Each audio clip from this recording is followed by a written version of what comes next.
இங்க பாரு கத்தி, இது சாதாரண விஷயம் இல்ல. நான் விஜயை கொலை பண்ணலாங்கிற விஷயம் வேற யாருக்குமே தெரியக்கூடாது.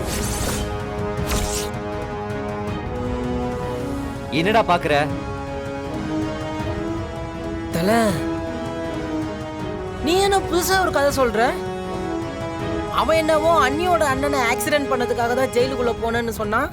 இப்ப என்னடானா நீ என்னமோ புதுசா கதை சொல்ற? தப்பு பண்ணிட்டேடா மாறா.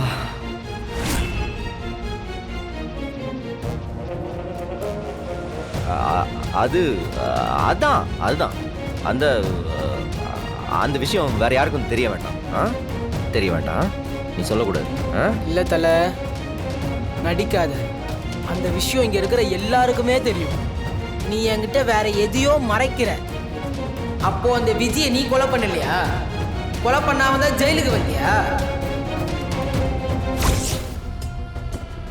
ஏன், எதுக்கு? டேய், நான் தான்டா கொலை பண்ண. தேவலாம் பேசிட்டு இருக்காத, போய் படுப்போ. அவன் ஏதோ குடிகாரன் வளர்றான்னு அவன் பேச்ச போய். இப்ப நீ சொல்ல போறியா இல்லையா? அப்போ நீ அந்த விஜயை கொல்லலையா?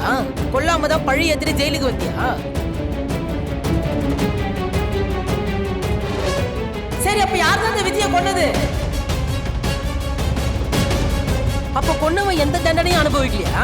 ஜாலியா வெளியே சுத்திட்டு இருக்கானா? டேய், நான் தான்டா விஜயை கொன்னேன். தல, சும்மா சொன்னதே சொல்லிட்டு இருக்காத, நான்லாம் நம்ப மாட்டேன். டேய் கத்தி, வேண்டாம். இந்த விஷயத்தை இதுக்கு மேல பேச வேண்டாம், நல்லா இருக்காது. இது என் குடும்ப விஷயம். எனக்கு அவங்களுக்கு 1000 இருக்கும். குடும்ப விஷயமா? தல, உன் குடும்ப விஷயமாவே இருந்துட்டு போட்டோம். ஆனா நான் உன் நண்பன், அதை புரிஞ்சுக்கோ. உன் கூட இத்தனை வருஷம் நான் பழகிருக்கேன்.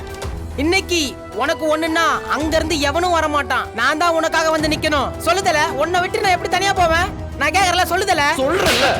சொல்றேன்ல, நானும் பாத்துக்கிட்டே இருக்கேன். என்னடா நினைச்சுக்கிட்டு இருக்க? நீ யாரு இதெல்லாம் கேக்குறதுக்கு? முதல்ல வெளிய போ.